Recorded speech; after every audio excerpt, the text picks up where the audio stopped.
film is classified secret, limited distribution, special handling required, and need to know must be established for viewing. This film will not be shown without permission of the Directorate of Operations, Headquarters, USAF.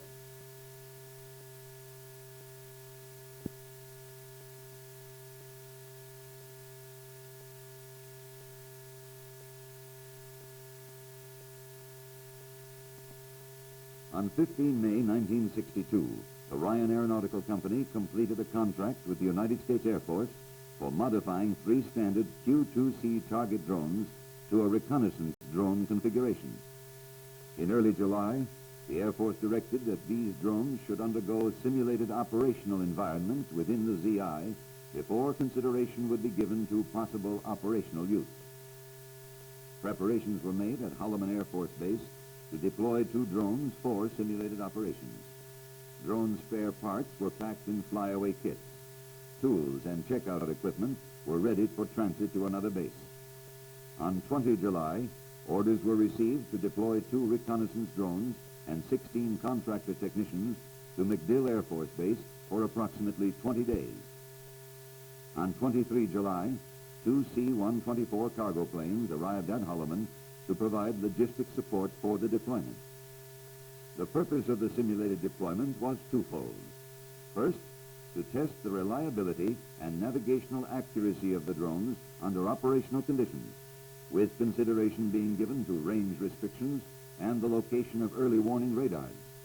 And second, to evaluate the survivability of the drones in a hostile air defense environment. 5 missions were planned. MacDill Air Force Base was the center of all drone operations.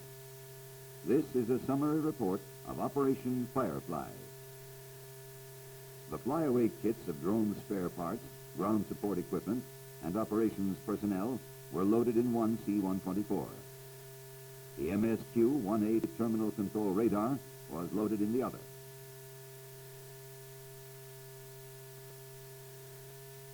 Early the next morning, the 2 planes left Holloman, one going directly to Patrick Air Force Base with the terminal control radar, the other with the equipment and personnel to MacDill. The aircraft was unloaded immediately upon landing at MacDill, and all equipment placed in a hangar under armed guard in a remote section of the Strategic Air Command area.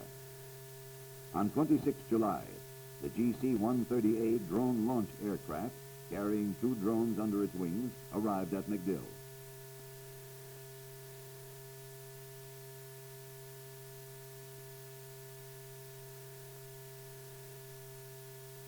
During the next 2 days, the drones were completely checked out and made ready for the operational flights.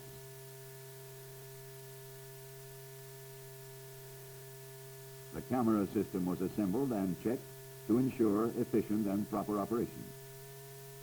On 30 July, the cameras were installed and the 2 drones were hung on the launch aircraft. Radar energy absorption blankets were attached. The drones were then flown in a captive condition. During this flight, all systems were checked for satisfactory performance. By this time also, the drone radar had been set up near the beach at Cape Canaveral and had been calibrated as required for final phase guidance control. On 1 August, a drone was launched for the first mission, referred to as Agatha. This mission was programmed for 926 nautical miles with a flight time of 2 hours and 3 minutes. The drone was air-launched near Grand Turk Air Force Base and flown up the Atlantic Missile Range toward Cape Canaveral. The primary target for photography was northern Eleuthera Island. The Air Defense Command was alerted to identify, track, and intercept the drone. Gun cameras were to be used. No actual firings were to be made by the interceptors on the first 2 missions. The camera was programmed on at plus 32 minutes and off at plus 72 minutes from launch. During descent, and while under positive ground control, the drone flamed out approximately 65 miles at sea. The recovery sequence was commanded and operated normally. The drone was recovered at sea and retrieved by a helicopter. It was brought back to the radar site, where the camera was removed and the film magazine detached. The film was extracted, packed, and flown immediately to a Strategic Air Command processing facility. The drone was returned to MacDill for rehabilitation. During the period 2 August to 5 August, the drone was completely disassembled, rehabilitated, and checked out for the second flight scheduled for 6 August. On 6 August, the same drone was again launched. Mission number 2, known as Adolph, was programmed for 832 miles, with a flight time of 1 hour and 51 minutes. Air Defense Command squadrons were once again to attempt interception. 2 targets were specified for photography. The primary target was Eleuthera Air Force Base, and the secondary target was San Salvador Air Force Base. The camera was programmed on at plus 25 minutes and off at plus 60 minutes.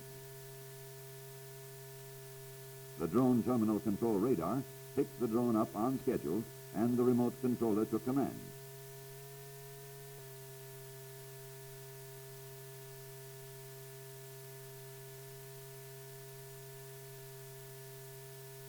Recovery was normal within the selected recovery area.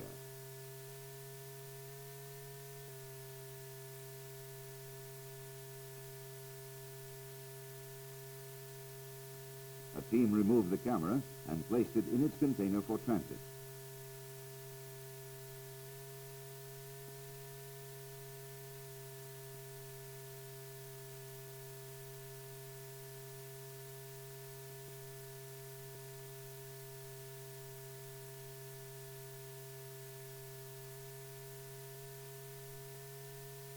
The helicopter picked up the drone and took it to Patrick for loading into the launch aircraft and returned to MacDill. The results of these 2 flights were, first, the drone had precisely followed its programmed flight schedule and had photographed the designated targets with accuracy. And second, the drone proved difficult to detect by radar. The GCI controller was not able to vector the interceptors into contact, either by radar or visually with the drone. The film on the first mission demonstrated navigational accuracy, even though it was damaged by salt water when the drone recovered at sea. The film on the second mission was excellent. Action has been started to seal the nose and camera to prevent salt water from entering the film magazine in the future. The remaining 3 missions were conducted on the Eglin Gulf test range. The objective was to determine the drone's vulnerability to interception and destruction using live ammunition. Accordingly, the camera was replaced by ballast. On 9 August, the second drone was launched over the Gulf of Mexico on its programmed flight of 891 nautical miles. 20 minutes after launch, 2 F-4H aircraft were scrambled. While following vectoring instructions by GCI, the drone was sighted by its contrails. The fighters were authorized to disregard radar vector and go visual. A Sidewinder missile was fired, and the concussion from a near miss caused a flameout of the drone's engine, forcing it. Saltwater decontamination was started immediately. The drone was completely disassembled, each part thoroughly washed in fresh water and dried, and the drone reassembled. Mission number 4 was conducted on 13 August, again using the same drone flown on the first 2 missions. The mission was programmed for 726 nautical miles and a flight time of 1 hour and 38 minutes. Air Defense Command fighters were vectored into position by the GCI controller. Numerous intercepts were attempted, but none were successful. F-106s were unable to fire their missiles due to abort signals indicated on their fire control systems, apparently caused by inadequate radar return and excessive closure rates. However, 46 rounds of 20-millimeter ammunition were fired by an F-104 pilot who sighted the drone contrails. The F-104 was unable to continue the attack due to a compressor stall. Due to failure of the S-band beacon, the terminal control radar could not acquire the drone for a safe land recovery. Normal recovery was made adjacent to a retrieval boat 25 miles offshore. An H-37 helicopter retrieved the undamaged drone and returned it to Tyndall. It was hosed off with fresh water and loaded in the C-130A for return to MacDill. The fifth and final mission was flown on 16 August. For the fourth time in 2 weeks, the same drone was launched. 2 F-106s were scrambled from Tyndall. Again, the F-106 fire control system could not acquire the target adequately to permit firing in the automatic mode. The pilot switched to manual firing control and destroyed the drone with a GAR-4A missile.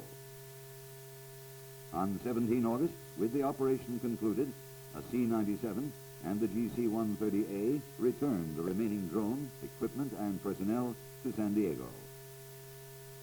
The operation in Florida demonstrated the following. First, that the modified Q-2C drone is a practical and efficient aerial reconnaissance system. Second, it is reliable in operation, and with the elimination of contrails, has a high degree of survivability. Lastly, the photos taken of designated targets were of high quality, with resolution of approximately 1 foot on a side. In addition, the combined military contractor project management demonstrated a high degree of skill in completing all work on schedule.